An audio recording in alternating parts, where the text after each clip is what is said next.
दोस्तों, भारतीय धर्म ग्रंथों के अंदर 4 युग का जिक्र मिलता है, जिसमें सतयुग सबसे पहला युग है। उसके बाद द्वापर युग, त्रेता युग और सबसे अंतिम कलयुग है। सतयुग में 100% दान धर्म होता था। इस युग में दुआ और बद्दुआ दोनों तुरंत काम करते थे।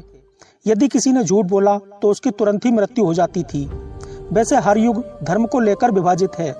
सतयुग के बारे में यह भी कहा जाता है कि सतयुग में धर्म के 4 पैर थे। कहीं पर भी कुछ गलत नहीं होता था। सतयुग एक तरह से राम राज्य था। सतयुग के मनुष्य कलयुग के मनुष्य से बहुत ही अलग प्रकार के होते थे। और भी ऐसी कई खास बातें हैं जो हम आपको आज के इस वीडियो में बताएंगे। वीडियो को बिना स्किप किए एंड तक जरूर देखना, ताकि ऐसी ही और धार्मिक और रोमांचक वीडियो हम आपके लिए बना सकें। चैनल पर नए आए हैं तो प्लीज चैनल को सब्सक्राइब जरूर कर दें और साथ में घंटी वाला बेल आइकन भी दबा दें, ताकि नए वीडियो का नोटिफिकेशन आपको सबसे पहले मिल सके। तो चलिए दोस्तों, शुरू करते हैं। नंबर 1, 4 युग एक चक्र की तरह कार्य करते हैं। धर्म ग्रंथों के अनुसार 4 युग एक चक्र की तरह काम करते हैं। मतलब पहले सतयुग आता है, उसके बाद त्रेता युग आता है और फिर द्वापर युग आता है और अंत में कलयुग आता है। कलयुग सबसे अंतिम युग है। उसके बाद अब फिर से सतयुग आएगा। अभी कलयुग का प्रथम चरण चल रहा है।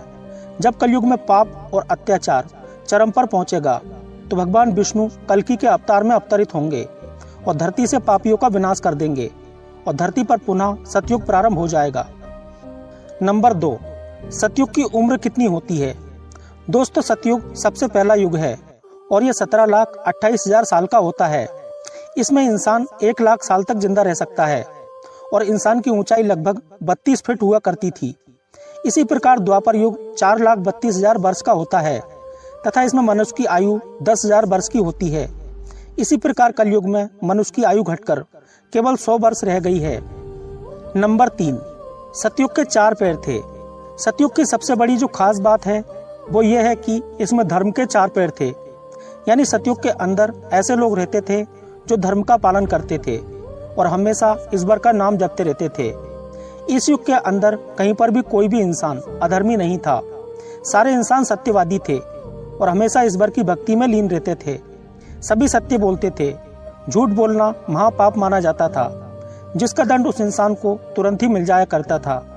और एक कलयुग है, यहाँ तो लोग बात बात पर झूठ बोलते हैं और यदि कोई सच भी बोले तो कोई विश्वास ही नहीं करता कि ये सच बोल रहा है या झूठ। लेकिन सतयुग में केवल और केवल सच बोलना ही धर्म माना जाता था। नंबर 4, सब तरफ राम राज्य था। सतयुग के अंदर कोई भी इंसान पापी नहीं था। वे हर तरह से ईमानदार थे। कोई किसी का बुरा नहीं करता था। मतलब उस युग के अंदर किसी भी प्रकार की बुराई मौजूद नहीं थी। लोग स्वार्थी नहीं थे। वे सदा एक दूसरे की मदद करते थे और भगवान की भक्ति में लीन रहते थे। लेकिन आज कलयुग में झूठ, बुराई, पाप, अन्याय आदि बहुत कुछ बढ़ गया है। यहाँ भाई भाई का नहीं हो रहा, बेटा बाप का नहीं होता, पति पत्नी एक दूसरे के नहीं होते। लेकिन सतयुग में ऐसा कुछ नहीं था।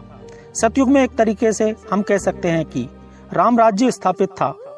नंबर 5, हर मनोकामना पूर्ण होती थी। सतयुग के इंसानों के अंदर बहुत ही अलौकिक शक्ति मौजूद थी। उन्हें किसी भी प्रकार की मेहनत करने की आवश्यकता नहीं होती थी। उन्हें जो कुछ चाहिए होता था वह उनकी इच्छा शक्ति मात्र से पैदा हो जाता था। इस वजह से उनका काम सिर्फ भगवान का नाम जपना ही रह जाता था।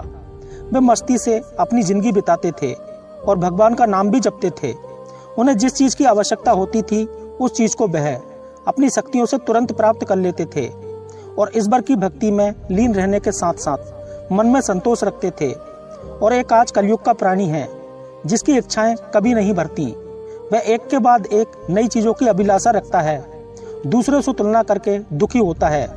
इसलिए उसके मन में कभी भी संतोष नहीं रहता और ईश्वर का नाम भूलकर दूसरी दुनिया में जीता रहता है।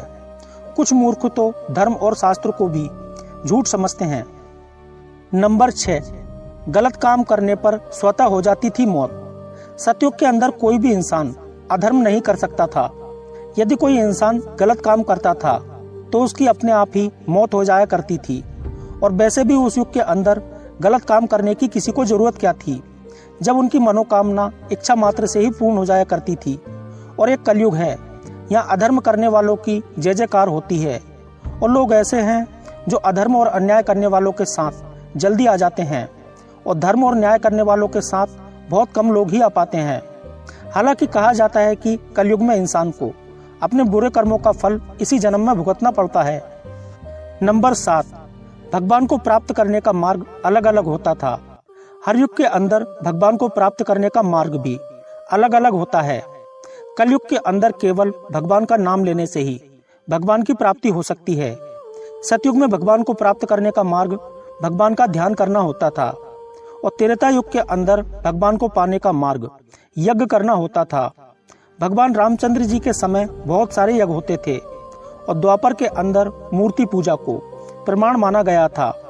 मूर्ति से भगवान को प्राप्त किया जाता था और कलयुग में तो बस भगवान का सिमरन ही सबसे बड़ी भक्ति है। इसलिए ईश्वर का नाम लेकर अच्छे कर्म करते जाइए, बाकी ईश्वर सब ठीक करेगा। नंबर 8, अलग होती थी इंसान की ऊंचाई। कलयुग के अंदर आम इंसान की औसत ऊंचाई 5 से 6 फीट होती थी। वहीं द्वापर युग में यह 11 फीट होती थी और सतयुग के अंदर यह 32 फीट होती थी। त्रेता युग में 21 फीट की थी। कलयुग में इंसान की औसत ऊंचाई और भी ज्यादा घट जाएगी और इंसान बौना हो जाएगा, गाय बकरी के बराबर हो जाएगी, दूध तो देखने को भी नहीं मिलेगा। लेकिन सतयुग में जानवरों की ऊंचाई भी अधिक थी। सतयुग में कौन कौन से जीव थे, कैसे थे, आप मुझे कमेंट कर देना तो मैं आपको एक सेपरेट वीडियो बनाकर बता दूंगा। नंबर 9, हर युग में था भगवान का अलग अवतार। हर युग का नियम है कि जब धरती पर पाप, अधर्म, अत्याचार और अन्याय बढ़ने लगता है तो भगवान अवतार लेते हैं तथा पुनः धर्म की स्थापना करते हैं। कलयुग के अंदर भगवान कल्कि अवतार लेंगे और द्वापर युग के अंदर भगवान राम ने अवतार लेकर धर्म की स्थापना की थी। सतयुग के अवतार के अंदर कुर्म अवतार, मत्स्य अवतार, वराह अवतार, नरसिंह अवतार हुए हैं। नंबर 10, सतयुग के रहस्य को कोई नहीं जानता। बहुत से ऐसे सवाल हैं जिनका कोई जवाब नहीं दे सकता। सतयुग के अंदर व्यक्ति इतने लंबे कैसे होते थे और क्या सतयुग के अंदर इंसान अपने मन से मनचाही वस्तु पा सकता था? इन सवालों का जवाब मैं अपने नजरिए से दूं तो मेरा जवाब हाँ है। क्या आप विश्वास कर सकते हैं कि एक पेड़ से चीनी, मूंग और बाजरा बरसता है? शायद नहीं, लेकिन यह हकीकत है। मेरी आंखों से मैंने ये सब देखा है। ये पेड़ जिसको दूर दूर से लोग देखने आते हैं, लेकिन कैसे इस पर से अनाज बरसता है कोई नहीं जानता। ये सब इस समय हो सकता है तो उस समय तो अवश्य हुआ होगा। और अंत में एक और महत्वपूर्ण बात मैं आपको बता दूं कि बहुत से लोग कमेंट करके बोलेंगे कि ये सब कुछ झूठ है, सब किस्सा कहानी है। तो मैं आपको बता दूं कि इन सब बातों को मानना या ना मानना आपका अपना मत है। हाँ, लेकिन जो लोग शास्त्र पढ़ते हैं, समझते हैं, वे लोग कमेंट करके अपनी राय जरूर दें। वीडियो अच्छा लगा हो तो प्लीज़ वीडियो को लाइक, शेयर करके चैनल को सब्सक्राइब जरूर कर दें। मिलते हैं फिर कभी ऐसे ही रोमांचक वीडियो के साथ।